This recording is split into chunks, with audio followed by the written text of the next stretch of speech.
Ce qui s'est passé hier à l'Assemblée nationale prouve la détermination de l'opposition à défendre l'intérêt de la nation, selon le président du parti politique Malagas Miaramieng. Cette situation soulève également des doutes concernant le déroulement du processus électoral et la situation post-électorale, d'après des politiciens. Après l'interrogatoire mené sur Claudine Razay-Mahmoud aujourd'hui, cette dernière a été placée sous mandat de dépôt d'après les informations reçues. Nouvelle journée de garde à vue pour Nicolas Sarkozy. Il est de retour à l'Office anticorruption à Nanterre. Les enquêteurs tentent de savoir si la Libye a financé la campagne de 2007.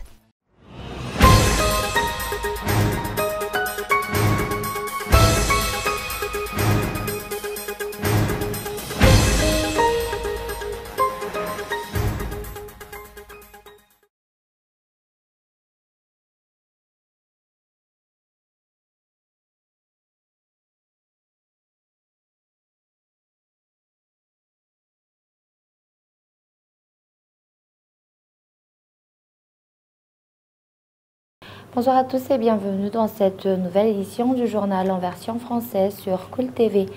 À la une, ce qui s'est passé hier à l'Assemblée nationale prouve la détermination de l'opposition à défendre l'intérêt de la nation, selon le président du parti politique Malagas Miaramieng. Cette situation soulève également des doutes concernant le déroulement du processus électoral. Reportage. Une honte, c'est ainsi que des politiciens qualifient ce qui s'est passé hier lors de la séance plénière au palais de Tsimazaz. D'autre part, cette situation prouve la détermination de l'opposition à contrer le forcing que le gouvernement tente d'imposer, d'après le président du parti politique Malagas Miaramieng. L'important dans ce qui s'est produit hier, c'est que les partis de l'opposition commencent à se dresser pour soutenir leur position. Contrairement à ce qu'on dit, les partis de l'opposition réclament une élection transparente suivant les termes de la Constitution. Au niveau du parti Malagas Miaramieng, cela fait plusieurs années que nous réclamons une élection transparente. Ce qui se passe actuellement, c'est que ce sont les députés pro-régime qui font tout pour ajourner cette élection en repoussant la date de l'adoption des projets de loi relatifs aux élections. Si le gouvernement continue sur cette voie, il sera responsable des conséquences de ses actes. C'est une honte que certains députés ne prennent même pas la peine d'examiner les textes et se contentent d'attendre des consignes pour voter en faveur ou contre ces projets de loi. C'est une situation honteuse qui ne devrait plus se reproduire à Madagascar.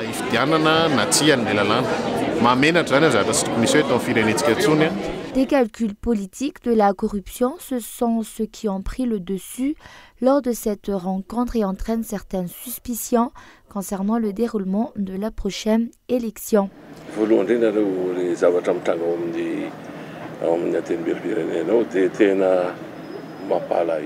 Ce qui se passe à l'Assemblée nationale est à la fois triste et honteux. De nombreux points y sont critiquables. La CENI a déclaré qu'elle était prête à faire face aux élections. Elle attend juste que le code électoral soit adopté. Il en est de même pour les partis politiques qui comptent présenter leurs candidats à la présidentielle. Le parti du régime actuel a également déclaré être prêt pour la prochaine élection et a même fait un genre de pré-campagne électorale. Une loi sans amendement ne se fait que dans des régimes dictatoriaux, mais à Madagascar, nous sommes dans un pays démocratique. Et pourtant, une fois les amendements faits, des députés rejetant ces rectifications réclament encore un ajournement de cette adoption. Si on doit adopter les textes proposés par le gouvernement sans amendement, où se place alors la démocratie ? Comme l'ont dénoncé des politiciens et des membres de la société civile depuis un moment, de nombreux articles de ces projets de loi électorale sont contraires à la Constitution. Des rumeurs courent comme quoi hier, plusieurs députés auraient reçu 10 millions d'ariars et pourtant, ces textes de loi sont d'un enjeu national majeur. Cette affaire de corruption pourrait de ce fait mener la nation à sa perte.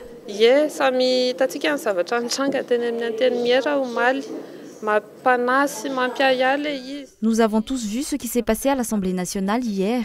Tout cela soulève des doutes. Nous savons que la corruption règne au niveau de cette institution et cela est encore valable actuellement.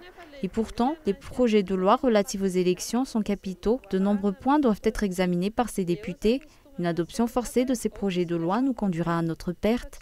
C'est pour cela que tout le monde doit rester vigilant et suivre de près l'examen et l'adoption de ces textes, car ces derniers sont garants de notre avenir.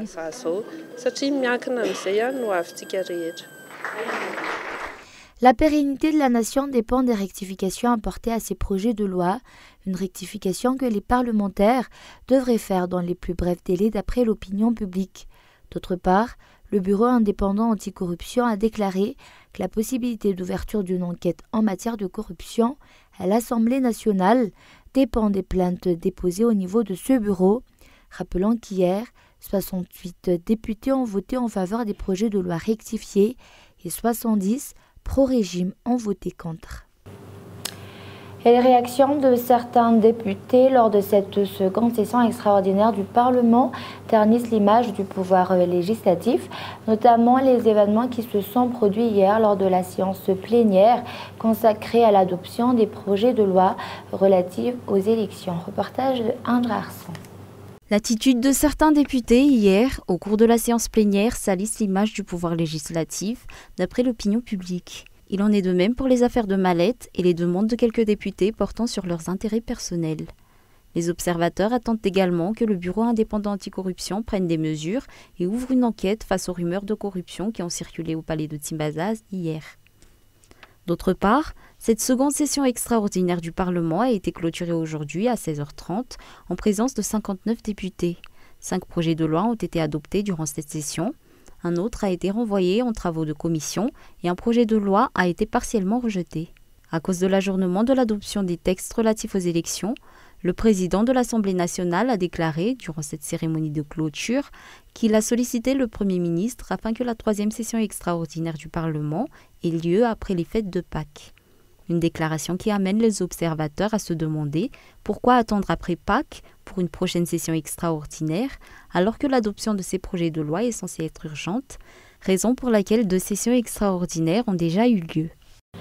Et comme nous l'avons annoncé dans les titres après l'interrogatoire mené sur Claudine Razay-Mahmoud aujourd'hui, cette dernière a été placée sous mandat de dépôt d'après les informations reçues et l'audition portant sur les affaires impliquant cette dernière s'est poursuivie aujourd'hui à la chambre pénale anticorruption 6 à 67 hectares. Reportage de Muramanj. L'interrogatoire portant sur les affaires impliquant Claudine Razay-Mahmoud a continué aujourd'hui à partir de 8 h du matin et a duré quelques heures. Comme hier, cette audition s'est déroulée à la chambre pénale anticorruption. Mis à part l'affaire Amboy Mamas, l'interrogatoire d'aujourd'hui a porté sur d'autres affaires impliquant Claudine Razay-Mahmoud, d'après les informations reçues. Cet opérateur économique est impliqué dans de nombreuses affaires, à l'exemple de détournement de deniers publics ou de pratiques illégales sur les marchés publics. Les enquêtes se poursuivent d'après les explications du Bureau national anticorruption.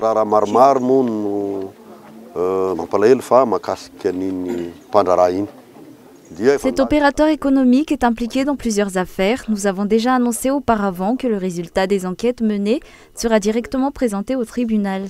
Comme vous le savez, nous avons procédé à des interrogatoires depuis vendredi. Nous avons déjà présenté les résultats de ces auditions au tribunal. Nous ne savons pas jusqu'ici ce que les tribunaux ont décidé, mais nous verrons cela bientôt puisqu'à un moment donné, ils devront publier leur verdict. Pour l'instant, ces affaires sont traitées à la chaîne pénale anticorruption.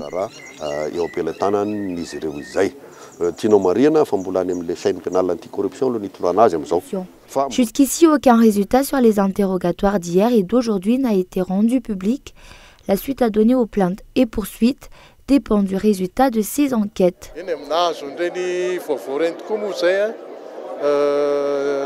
Nos enquêteurs ont effectué une enquête hier. Je n'ai pas encore reçu les résultats de ces enquêtes. La suite de cette enquête dépendra de ces résultats.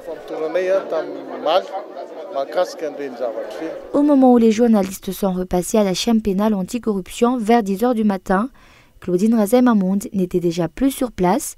C'est une autre personne qui a été interrogée.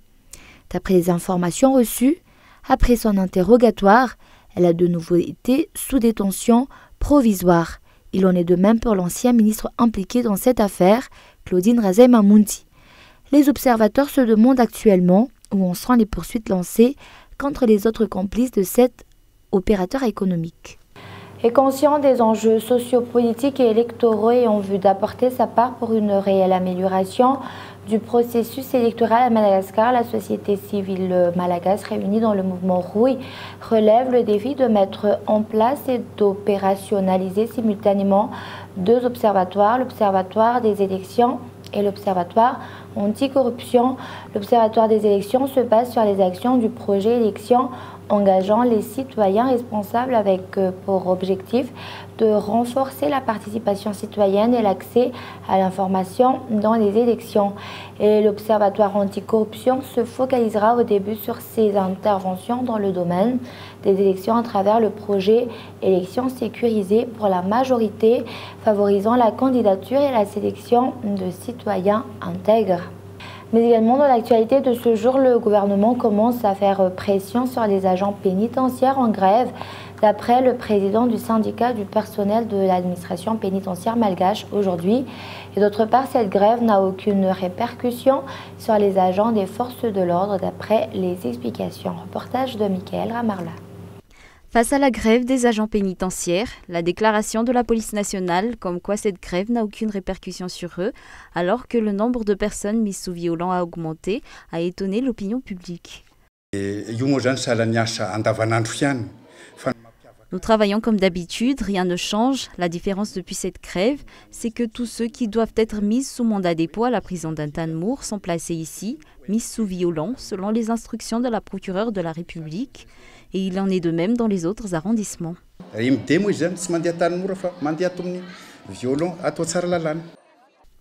D'autre part, malgré les menaces d'emprisonnement du ministère de la Justice, les agents pénitentiaires vont renforcer leur grève si aucun compromis n'est trouvé à leur requête.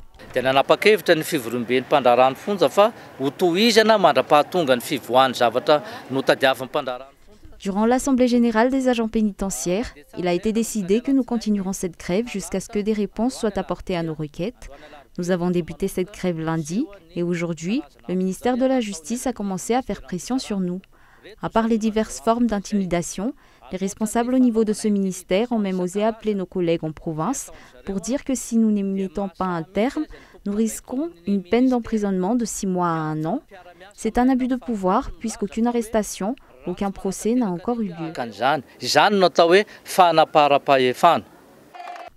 Les agents pénitentiaires craignent que leurs requêtes ne soient pas parvenues jusqu'aux responsables. Malgré cela, ils vont poursuivre leurs réclamations et aucun détenu ne pourra ni entrer ni sortir des prisons si aucune réponse satisfaisante n'est donnée à leurs demandes, à l'exemple des requêtes portant sur les indemnités ou la mise de tous les fonctionnaires du ministère de la Justice sur le même pied d'égalité. Et place maintenant aux actualités internationales. Nouvelle journée de garde à vue pour Nicolas Sarkozy. Il est de retour à l'office anticorruption à Nanterre et les enquêteurs tentent de savoir si la Libye a financé la campagne de 2007. Reportage de France 24.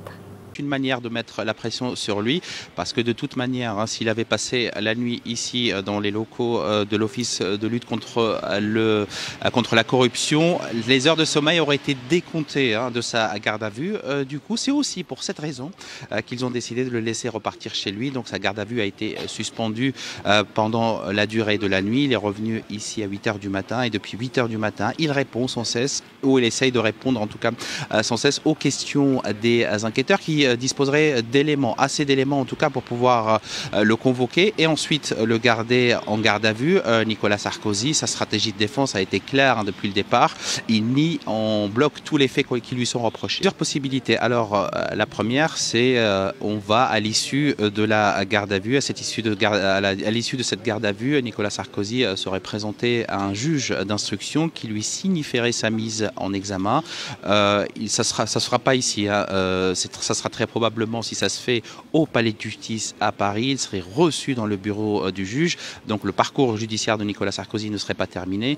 La deuxième possibilité qui peut avoir lieu, c'est que Nicolas Sarkozy puisse être libéré à la fin de cette garde à vue de 48 heures qui peut être renouvelé, il peut être libéré, puis entendu en tant que témoin assisté. Cela voudrait dire que les enquêteurs n'ont pas assez d'éléments pour transmettre le dossier à un juge d'instruction en vue d'un futur procès, qu'ils auraient besoin d'encore l'interroger, mais cette fois sous le statut, je vous le disais, de témoin assisté. Puis je vous rappelle qu'hier, son bras droit, Brice Hortefeux, a été entendu toute la journée. Lui, il était entendu libre parce qu'il est parlementaire européen et qu'il bénéficie de l'immunité justement parlementaire.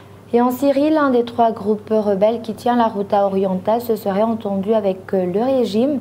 Les armes se taisent, le temps d'évacuer les combattants de l'enclave. Reportage. Machem était sortie avec ses enfants lorsqu'une roquette s'est abattue sur un marché de la banlieue de Damas. Elle ne sait toujours pas si l'un de ses fils a survécu. Il m'a dit qu'il voulait célébrer la fête des mères. Donc je lui ai dit, allons au marché. Il a acheté un gâteau et d'autres choses. J'étais en train d'acheter des friandises quand il y a eu l'explosion. J'ai juste vu de la poussière et mes enfants sous une table. Plus de 30 personnes ont perdu la vie depuis 2011. C'est le tir le plus meurtrier mené par les rebelles dans la capitale syrienne. Un peu plus tôt, mardi, à quelques kilomètres de là, dans la Ghouta orientale, les forces gouvernementales ont bombardé la ville de Douma, tuant plusieurs dizaines de civils. Cette enclave est en partie contrôlée par les rebelles, mais en un mois, le régime est parvenu à reconquérir près de 80% de la zone. Depuis le début de l'offensive, des dizaines de milliers d'habitants ont fui la Ghouta. Je ne pouvais pas partir à cause des bombardements. J'ai été coincé dans la Ghouta pendant 1 an. Maintenant, j'espère qu'avec ma femme et mes enfants, nous serons enfin réunis. Un accord, fruit d'une médiation russe, aurait été conclu avec l'un des groupes rebelles syriens présents dans la Ghouta orientale. Il s'agit d'Ahrar al-Sham, un groupe qui contrôle toujours la ville de Harasta. L'accord prévoit que les combattants déposent les armes en échange de sauf-conduits pour gagner des zones sous contrôle rebelle dans le nord-ouest du pays. Si l'accord entrait bien en application, il devrait permettre l'évacuation de civils blessés pendant cette guerre. Et avant de se quitter, je rappelle les grands points de ce journal. Ce qui s'est passé hier à l'Assemblée nationale prouve la détermination de l'opposition à défendre l'intérêt de la nation, selon le président du parti politique Malagas Miaramieng. Cette situation soulève également des doutes concernant le déroulement du processus électoral et la situation post-électorale. Et après l'interrogatoire mené sur Claudine Razem Mahmoud aujourd'hui, cette dernière a été placée sous mandat de dépôt d'après les informations reçues. Et enfin, nouvelle journée de garde à vue pour Nicolas Sarkozy. Il est de retour à l'Office anticorruption à Nanterre. Les enquêteurs tentent de savoir si la Libye a financé la campagne de 2007. Et voilà, c'est la fin de ce journal. Merci de votre fidélité. Au revoir et bonne soirée à tous.